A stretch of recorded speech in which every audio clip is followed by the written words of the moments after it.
Hi friends, आज ये मेरा क्लास 12 फिजिक्स का तीसरा लेक्चर है। 2 लेक्चर में इससे पहले ले चुका हूँ जो मैंने आपको बहुत डिटेल में पढ़ाए हैं। जो भी टॉपिक्स में अब तक मैं आपको कवर कर चुका हूँ, आज कुछ नई टॉपिक्स मैं उठाऊंगा। तो मैं हूँ गिरीश शर्मा, आपके favourite channel Sharma physics point से। आज का हम अपना नया टॉपिक स्टार्ट करते हैं। चलिए स्टूडेंट्स, ध्यान से देखिएगा। तो आज कुछ अच्छे टॉपिक्स में लेने वाला हूँ और कुछ न्यूमेरिकल भी आपको कराने वाला हूँ। तो पूरी वीडियो को आप लोग जरूर देखना और बिल्कुल ध्यान से इस लेक्चर को समझने की कोशिश करना। चलिए, तो जो आज का ये मेरा पहला टॉपिक है, यह है कूलॉम के नियम की सीमाएं। कूलॉम के नियम की सीमाएं। जो कूलॉम के नियम की सीमाएं हैं, ये बहुत से ऐसे टीचर होते हैं जो इसको मतलब पढ़ाते नहीं है। तो मैं आपको बता दूं, अच्छा ये एक टॉपिक है कि बहुत सारे एग्जामों में पूछा भी जाता है। तो ध्यान से इसको समझने की कोशिश करना आप लोग। तो जो कूलॉम के नियम की कुछ सीमाएं हैं, उनमें जो पहली इसकी सीमा है, पहली जो इसकी लिमिट है, वो क्या है? देखिए कि यह नियम केवल बिंदु आवेशों के लिए ही लागू होता है। यह नियम केवल बिंदु आवेशों के लिए ही लागू होता है। और जो मेरा सेकंड लेक्चर था, जब मैं आपको कूलॉम का नियम पढ़ा रहा था, तो उससे पहले मैंने आपको बिंदु आवेश की फीलिंग दी थी कि बिंदु आवेश क्या होता है, किन आवेशों को हम लोग बिंदु आवेश कहेंगे। तो यह जो नियम है कूलॉम का नियम, ये केवल बिंदु आवेशों के लिए ही लागू होता है। ठीक है, अगर 2 बिंदु आवेश नजदीक पे रखें तो उनके लिए लागू होगा। अगर 2 बहुत बड़े आवेश बहुत ज़्यादा दूरी पर रखे हुए हैं, उनके लिए भी लागू हो जाएगा, क्योंकि वो बहुत ज़्यादा दूरी पर रखे हुए हैं। तो एक दूसरे के लिए एज अ पॉइंट चार्ज वो बिहेव करेंगे, क्योंकि उनकी डिस्टेंस, उन दोनों आवेशों की डिस्टेंस जो है वो बहुत ज़्यादा है। ठीक है, लेकिन यदि 2 बड़े आवेश, इस तरीके से 2 बड़े ये आवेश हैं और ये बहुत नज़दीक अगर एक दूसरे के रखे हुए हैं, तो ये बिंदु आवेश नहीं कहलाएंगे। तो इन केसों के लिए इस प्रकार के यदि बड़े आवेश नज़दीक रखे हुए हैं, तो उनके लिए कूलॉम का नियम हम लोग अप्लाई नहीं कर पाएंगे। कूलॉम का नियम तो केवल बिंदु आवेशों के लिए ही लागू होता है। इस चीज़ को हमने ध्यान में रखना है। ठीक है, तो इसकी जो सेकंड पॉइंट है, सेकंड जो इसकी लिमिट है, वो जो है उसको समझिए। यह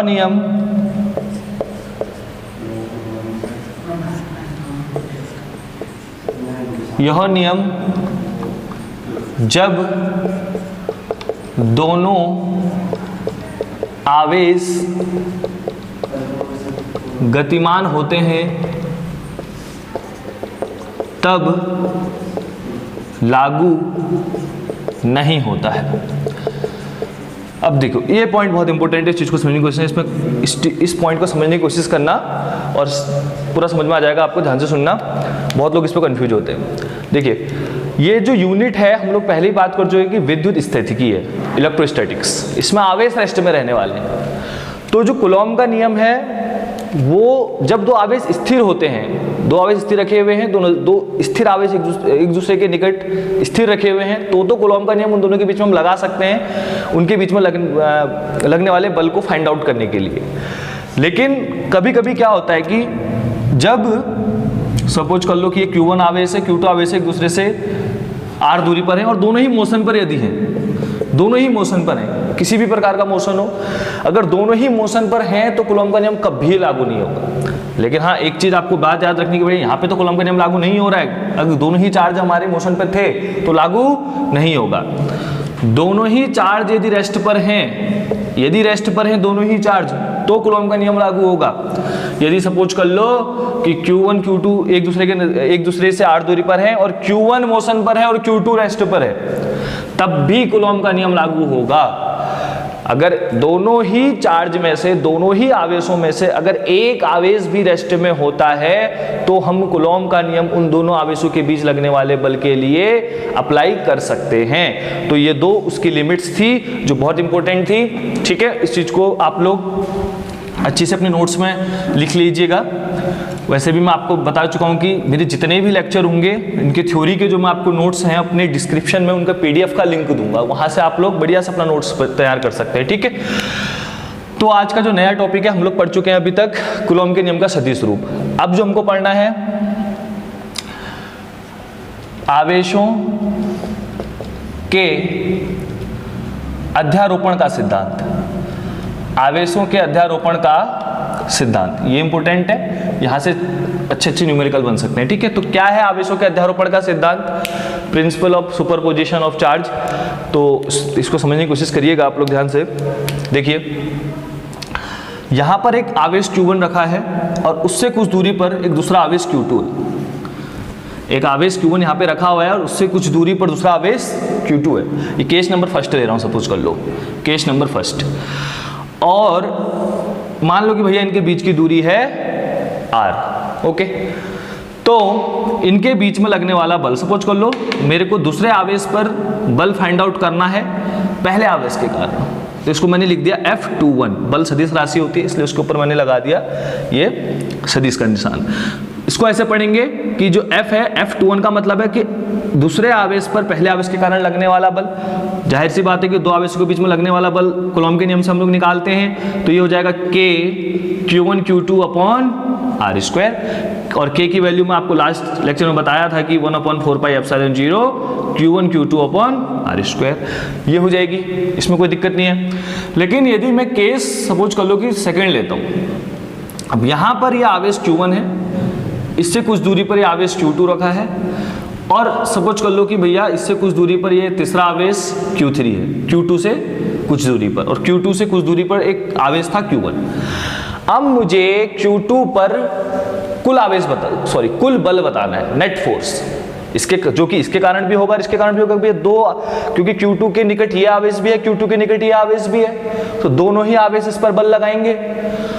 तो इस केस में हम लोग लगाते हैं आवेशों के अध्यारोपण का सिद्धांत। वो हमसे कहता है कि भैया अगर आपको F नेट निकालना है, मतलब कि Q2 पर टोटल फोर्स यदि आपको निकालना है जितने भी आवेश यहाँ उसके निकट पे रखे हुए उनके कारण, तो आप क्या कर लो, F21 सदिश मतलब दूसरे पर पहले के कारण लगने वाला बल और दूसरे पर तीसरे के कारण लगने वाला बल F23, दोनों जो बल लगे हैं उनका सदिश योग करो। उनका क्या योग करो? सदिश योग करो, क्योंकि बल कैसी राशि है? सदिश राशि।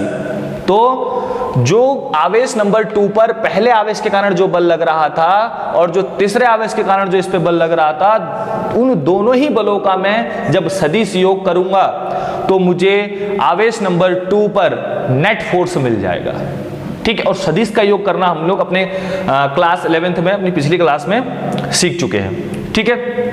तो इस चीज को कैसे बोलते हैं हम लोग अध्यारोपण के सिद्धांत को, तो मैंने आपको दो अलग अलग केस लेकर के समझाया है कि अध्यारोपण का सिद्धांत क्या कहता है, कहां पर ये लागू होता है।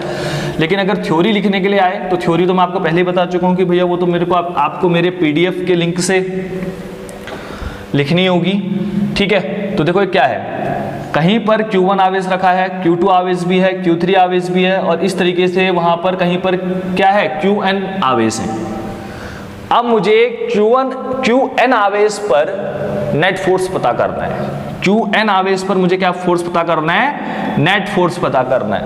तो मैं क्या करूंगा, Q1 आवेश के अलावा इसके निकट जितने भी आवेश यहां पर हैं, उन सभी आवेशों के कारण Qn पर जो बल लग रहा है उन बलों का आपस में क्या कर दो, सदिश योग कर दो, तो मुझे Qn पर नेट फोर्स मिल जाएगा। तो मैं यहां पे लिख लूंगा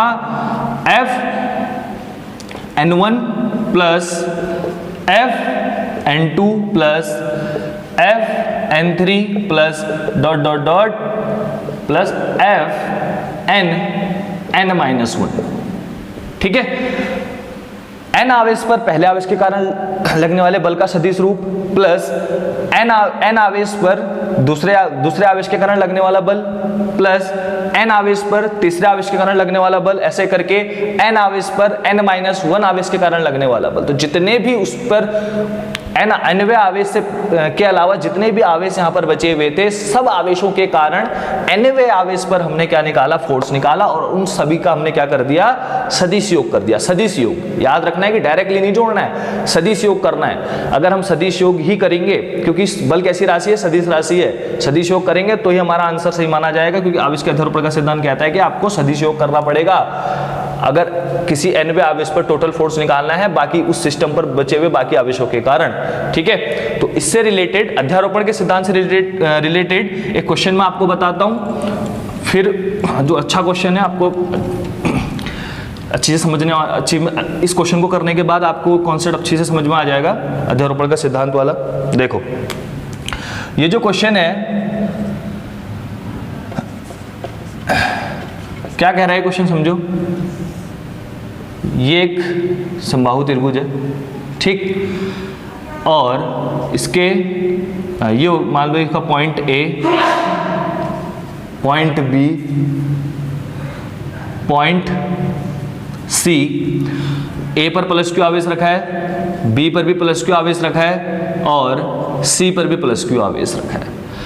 जो बिंदु सी पर जो आवेश रखा है उस पर मुझे नेट फोर्स बताना है इन दो आवेशों के कारण, और ये सभी हमारी ए सभी दूरियां, सभी आवेशों के बीच की दूरी क्या है हमारी, ए है। इस तरीके से प्रत्येक भुजा की लंबाई ए है। तो वही अध्यारोपण का सिद्धांत लगाएंगे कि भैया जो इस पर क्यू बी आवेश के कारण जो इस पे फोर्स लग रहा है, और जो इस पे क्यू ए आवेश के कारण जो फोर्स लग रहा है, दोनों का क्या कर देना है हम लोगों ने, वेक्टर सम कर देना है, सदिश योग कर देना है। अगर हम उनका सदिश योग करते हैं तो इस पे नेट फोर्स निकलेगा।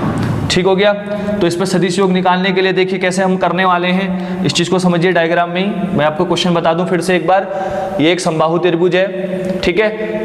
पॉइंट ए पर एक प्लस क्यू आवेश रखा है, पॉइंट बी पर भी प्लस क्यू आवेश रखा है, पॉइंट सी पर भी प्लस क्यू आवेश रखा है। मुझे जो इसका पॉइंट सी पे जो आवेश रखा है उस पर नेट फोर्स बताना है, ठीक है। तो देखो इसको कैसे करते हैं आप, देखो जो बिंदु आवेश ये वाला है, ठीक है, इसके कारण इस बिंदु आवेश पर कुछ ना कुछ बल लग रहा होगा। उस बल की दिशा कहाँ की ओर होगी, जाहिर सी बात है कि भैया बाहर की ओर होगी या नहीं होगी। उसको हम लोग मान लेते हैं F C B. F C B क्यों बोल रहा हूं, क्योंकि एफ सी आवेश पर एफ बी आवेश के कारण लगने वाला बल। एफ सी आवेश क्यों बोल रहे हैं, क्योंकि ये बिंदु सी पर रखा है। इसको एफ बी आवेश क्यों बोल रहे हैं, सॉरी इसको बी आवेश क्यों बोल रहे हैं, क्योंकि ये बिंदु सी पर रखा है, बी पर रखा है, सॉरी, ठीक हो गया। और इस आवेश के कारण इस पे लगने वाला जो बल होगा उसकी दिशा कहाँ की ओर हो जाएगी, ये देखिए ये वाली दिशा हो जाएगी उसकी, और इसको हम बोलेंगे एफ सी ए, ठीक है। क्या बोलेंगे इसको, एफ सी ए। सी आवेश पर ए आवेश के कारण लगने वाले बल की दिशा हो गई वो, ठीक हो गया। अब इसको एफ सी आवेश इसलिए बोल रहे हैं क्योंकि ये बिंदु सी पर रखा है। इसको एफ बी आवेश इसलिए बोल रहे हैं क्योंकि इस पे इसको बिंदु सी बी पर रखा है। और इसको एफ ए आवेश इसलिए बोल रहे हैं क्योंकि ये बिंदु ए पर रखा है, ठीक हो गया। अब ये अगर ये क्योंकि मैं आपको पहले बता चुका हूँ ये समबाहु त्रिभुज है, तो भैया इसका ये एंगल कितने डिग्री होने वाला है, 60 डिग्री। सारे एंगल इसके 60 डिग्री होने वाले हैं। अगर ये 60 डिग्री है तो ये भी कितना हो जाएगा अपने आप से, 60 डिग्री हो जाएगा, ठीक है। तो इस समय इन दो बलों के बीच में जो एंगल है वो कितने डिग्री है, 60 डिग्री। 60 डिग्री हम एंगल भी हमको चाहिए था क्योंकि हमने वेक्टर सम करना है तो हमको एंगल की जरूरत पड़ेगी, ठीक। तो उससे पहले मैं इन फोर्स की वैल्यूज निकाल देता हूँ, ठीक है। तो मैं एफ सी बी निकालता हूँ पहले। एफ सी बी क्या होगा, एफ सी बी क्या हो जाएगा, के Q1 Q2, क्योंकि ये Q1 का काम करेगा और ये Q2 का काम करेगा। तो Q into Q upon R square. इन दोनों आवेशों के बीच की दूरी क्या है, A। R के जगह भी क्या है, A, तो A स्क्वायर। ये हो जाएगा K, दोनों ही आवेश सेम थे तो Q इंटू Q क्या हो जाएगा, ये Q square upon A square, ठीक हो गया। अब ऐसे ही निकाल लेते हैं हम लोग F सी ए, मतलब सी आवेश पर ए आवेश के कारण लगने वाला बल। तो ये हो जाएगा के क्या था, अनुक्रानुपाती नियतांक, के Q1 Q2, क्योंकि ये आवेश को Q1 मान लो, इसको Q2, तो Q1 प्लस इंटू Q2, जबकि दोनों ही आवेशों की वैल्यू तो सेम है, अपॉन ए स्क्वायर, क्योंकि दोनों के बीच की दूरी a है। इसको भी सॉल्व करेंगे तो क्यू स्क्वायर अपॉन ए स्क्वायर। अभी दोनों ही जो फोर्स, एक इधर को लग रहा है एक इधर को लग रहा है, दोनों की वैल्यू सेम है, तो फिलहाल मैं इनको क्या मान लेता हूँ, F मान लेता हूँ। दोनों ही बलों की वैल्यू को मैंने क्या मान लिया, F मान लिया। ठीक हो गया। तो अब मुझे ये जो C आवेश है इस पर नेट फोर्स बताना है, तो इस पर नेट फोर्स मुझे बताना है, तो मैं इन दोनों ही बलों का क्या कर दूंगा, वेक्टर सम कर दूंगा, सदिश योग करूंगा। तो वो जो मेरा F नेट निकलेगा, F नेट जो है ये इस आवेश पर है, तो वो जो होगा सदिश योग होगा, दो सदिशों का सदिश योग कैसे होता था, रूट के अंदर क्या होता था, दो सदिशों का फॉर्मूला, सदिश योग का फॉर्मूला, अगर कोई सदिश A है और कोई सदिश B है इस तरीके से, तो अगर इन दोनों को जोड़ना होता था, इसका फॉर्मूला क्या होता था, a square plus b square plus 2ab cos थीटा। ये फॉर्मूला आता था दो सदिशों के योग का, वो हमने अपनी पिछली क्लास में पढ़ा है। आई होप कि आप लोगों को आता होगा, तो मैं डायरेक्टली यहाँ पे बता रहा हूँ आप लोगों को। ठीक है, तो क्या हो जाएगा, देखो पहले बल का स्क्वायर एफ स्क्वायर प्लस दूसरे बल का स्क्वायर, ये भी क्या हो जाएगा एफ स्क्वायर, क्योंकि दोनों बलों का मान सेम है, प्लस 2f cos, और थीटा के जगह कितनी डिग्री आ जाएगा, 60 degree, F square plus F square plus 2f square, और cos 60 डिग्री की वैल्यू 1/2, 2 से कट हो गया 2, equal to F square plus F square plus F square, ये हमारा आ गया रूट के अंदर 3f स्क्वायर, और ये हो गया √3f, और f की वैल्यू अभी हमने निकाली हुई है, वो है आपकी, ये जो हमने f की वैल्यू निकाली हुई है वो है k क्यू स्क्वायर अपॉन ए स्क्वायर। तो ये हमारा f नेट आया जो कि C आवेश पर आया। ठीक है, तो ये हमने जो इस क्वेश्चन को करा, बहुत ही अच्छा क्वेश्चन है ये, अध्यारोपण के सिद्धांत को समझने के लिए, ज़्यादा टफ भी नहीं है, इजी है। तो इस क्वेश्चन से आई होप कि आप लोगों को अध्यारोपण का सिद्धांत बड़े अच्छे से समझ में आ गया होगा। ठीक है, तो हम अपने आप नेक्स्ट टॉपिक पर बढ़ते हैं, नया टॉपिक शुरू करते हैं अपना आज का। यह है कूलॉम के नियम का सदिश रूप। कूलॉम के नियम का सदिश रूप। तो अब तक जो मैंने आज आपको पढ़ाया वो पढ़ा दिया।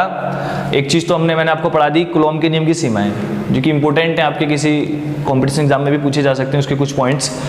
और दूसरी चीज़ हमने पढ़ी अध्यारोपण का सिद्धांत। सिद्धांत उतना इंपॉर्टेंट नहीं है, लेकिन उससे रिलेटेड जो न्यूमेरिकल्स हैं वो आपके बोर्ड एग्जाम के पॉइंट ऑफ व्यू से भी बहुत ज़्यादा इंपॉर्टेंट है। अब यह है आपका कूलॉम के नियम का सदिश रूप, जो बोर्ड एग्जाम के पॉइंट ऑफ व्यू से इसका जो डेरिवेशन टाइप है ये आ सकता है। ठीक है, तो समझते हैं इसको। देखिए ध्यान से देखना, तो ये एक आवेश यहाँ पे मैंने रखा है Q1, और इस आवेश से R दूरी पर दूसरा आवेश है Q2। ठीक है, दोनों के बीच की दूरी कितनी है, R। अब भैया ये जो Q2 है इस पर Q1 फोर्स लगाएगा या नहीं लगाएगा, जाहिर सी बात है लगाएगा, और प्रतिकर्षित करेगा, क्योंकि ये दोनों ही मैंने कैसे आवेश लिए हैं, प्लस आवेश लिए हैं, तो प्रतिकर्षित करेगा, तो इधर को प्रतिकर्षित करेगा, इसको मैंने बोल दिया F21। दूसरे आवेश पर पहले आवेश के कारण लगने वाला बल, इसको पढ़ने का तरीका समझो, दूसरे आवेश पर पहले आवेश के कारण लगने वाला बल। अब यदि मैं Q1 को देखूं तो Q2 भी उस पर एक फोर्स लगाएगा जो इधर की ओर प्रतिकर्षित करेगा उसको, क्योंकि दोनों ही प्लस आवेश प्रतिकर्षित करने वाला है। इसको कैसे लिखूंगा, F12, पहले आवेश पर दूसरे आवेश के कारण लगने वाला बल। और इन दोनों ही बलों की वैल्यू मैं लिख सकता हूं किसके नियम से, कूलॉम के नियम से। तो लिखो उसको, तो लिखो क्या लिख सकते, देखिए दूसरे आवेश पर पहले आवेश के कारण लगने वाला बल, वो क्या हो जाएगा, F21, और वैल्यू क्या हो जाएगी उसकी, 1/4 pi epsilon 0 Q1 into Q2 upon R square. अब ये बल तो सदिश राशि है, लेकिन जो इसके इस तरफ वाली जो वैल्यूज हैं ये सारी की सारी ये अदिश राशि है। तो हमने इसको सदिश बनाना है। इसको सदिश बनाने के लिए हम लोग इजीली देखो एक चीज क्या करेंगे, इसमें भैया हम लोग एकांक सदिश से गुणा कर देंगे। एकांक सदिश, अगर किसी को ये नहीं है किसी के लिए टर्म एकांक सदिश, यूनिट वेक्टर जिसको हम लोग बोलते हैं, तो मैं आपको बता दूं कि भैया एकांक सदिश एक ऐसा सदिश होता है जिसकी वैल्यू होती है 1। एकांक सदिश को आप लोग ज्यादातर वैसे तो स्मॉल ए से दिखाते हैं, इसके ऊपर कैप लगाया जाता है। एकांक सदिश का मतलब ये है कुछ भी आप लिख दो उसके ऊपर कैप लगा होगा तो इसका मतलब वो एकांक सदिश है, और इसकी वैल्यू जो होती है हमेशा 1 होती है। तो एकांक सदिश की वैल्यू कितनी होती है 1। अब 1 से अगर मैं किसी को गुणा कर दूं, भाग कर दूं, उससे कोई फर्क तो पड़ने वाला नहीं है। तो मैं क्या करने वाला हूं, इस साइड पे एकांक सदिश से गुणा करने वाला हूं। तो एकांक सदिश से मैंने गुणा कर दिया, ये इसको मैंने दिखा दिया स्मॉल r, इसको मैंने गुणा कर दिया स्मॉल r कैप, मतलब एकांक सदिश। अब ये जो एकांक सदिश है ये दूसरे आवेश पर लगने वाले बल की दिशा बताएगी, इसलिए इसको मैंने लिख दिया 1 2। तो दूसरे आवेश पे जो लगने वाला बल है वो कहां से कहां की ओर है, 1 से 2 की ओर है या नहीं है। तो ये जो एकांक सदिश है बेसिकली मेरा बल जो दूसरा आवेश है उस पर लगने वाले बल की दिशा को बता रहा है, जो कि है 1 पहले आवेश से दूसरे आवेश की। तो एकांक सदिश का मान कितना होता है 1। इसको यहाँ पर हमने r कैप यूज कर रखा है उसके लिए, तो इसकी वैल्यू भी कितनी होगी 1 होगी।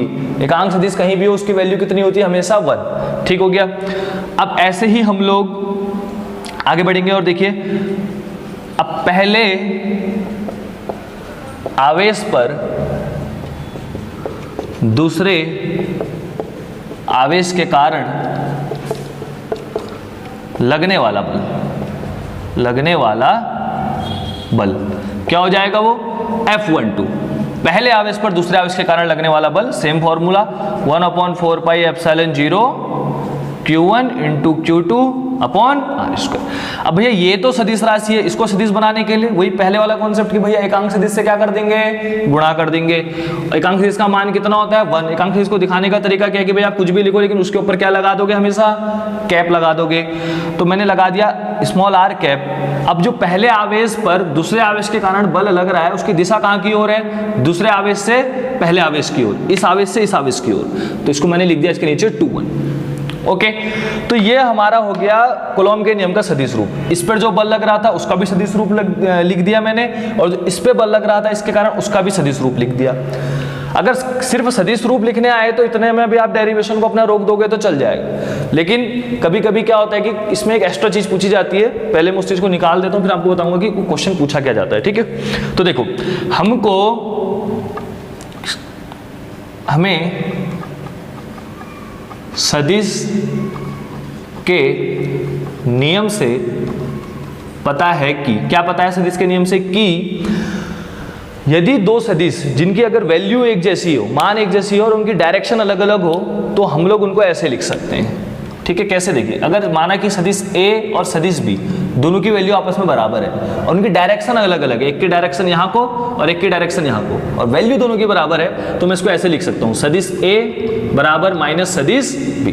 वो ये दिखा रहा है कि भैया सदिश A और सदिश B दोनों की वैल्यू आपस में बराबर है, और माइनस चिन्ह ये दिखा रहा है कि उनकी डायरेक्शन बिल्कुल एक दूसरे के अपोजिट है। ठीक है, तो यहाँ पे भी एक ऐसा केस है इस डेरिवेशन पे।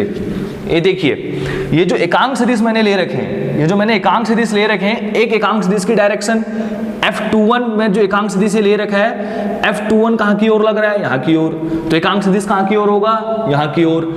और जो F12 है उस पे एकांक सदिश कहाँ की ओर होगा, यहाँ की ओर। क्यों? क्योंकि उस पे बल की दिशा कहाँ की ओर है, यहाँ की ओर।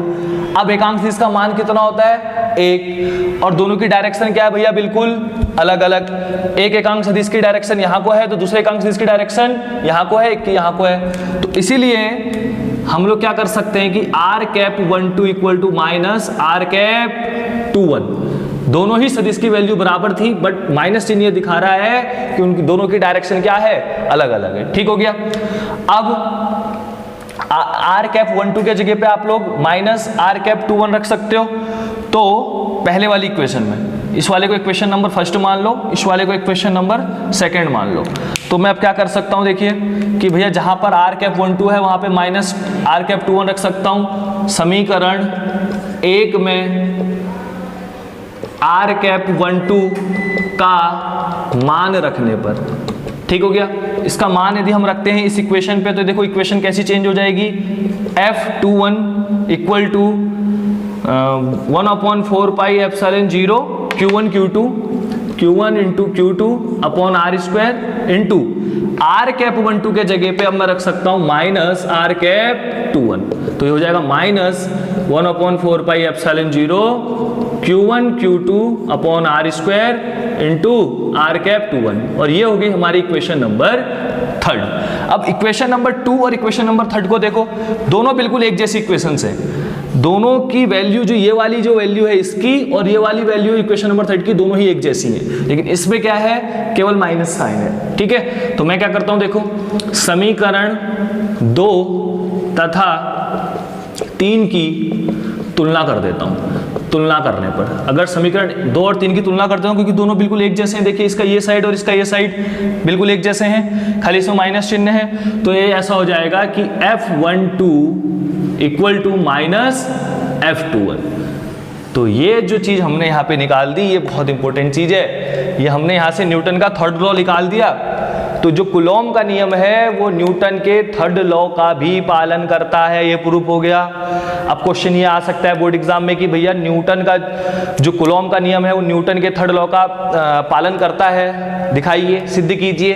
तो आपने सेम डेरिवेशन बिल्कुल यहाँ तक कर देना है, जो चीज़ मैंने आपको बताई है सेम इस तरीके से यहाँ तक ले जा देना है, और लास्ट में लिख देना है अतः हम ये सिद्ध कर चुके हैं कि जो आपका कूलॉम का नियम है वो न्यूटन के थर्ड लॉ का, थर्ड नियम का क्या करता है, पालन करता है। थर्ड नियम कौन सा था न्यूटन का, क्रिया प्रतिक्रिया। ठीक है, तो वाले लॉ का ये क्या करता है, पालन करता है। देख सकते हैं आप लोग कि भैया F जो 1 2 था वो यहाँ को था, और F21 जो है, इसके ऊपर सदिश लगाना भूल गया मैं, ये जो F21 है वो कहाँ को है, यहाँ को है, और ये माइनस चिन्ह क्या दिखा रहा है कि भैया दोनों की डायरेक्शन क्या है, बिल्कुल अलग अलग है। अगर एक इधर को है तो दूसरा इधर को है, और दोनों की वैल्यू क्या है, बराबर है। ठीक हो गया, तो ये बता रहा है कि ये न्यूटन के थर्ड लॉ का भी क्या करता है, पालन करता है। न्यूटन का थर्ड लॉ भी तो ये कहता है कि जितनी आप क्रिया करोगे उतनी ही आपको प्रतिक्रिया मिलेगी सेम वैल्यू की, और दोनों की डायरेक्शन की बिल्कुल क्या होगी, अपोजिट होगी। तो आई होप आपको आज जितना भी मैंने पढ़ाया अच्छी से समझ में आया होगा। जो हमने पढ़ा वो चीज़, हमने 3 चीज़ें आज बहुत अच्छी कवर करी।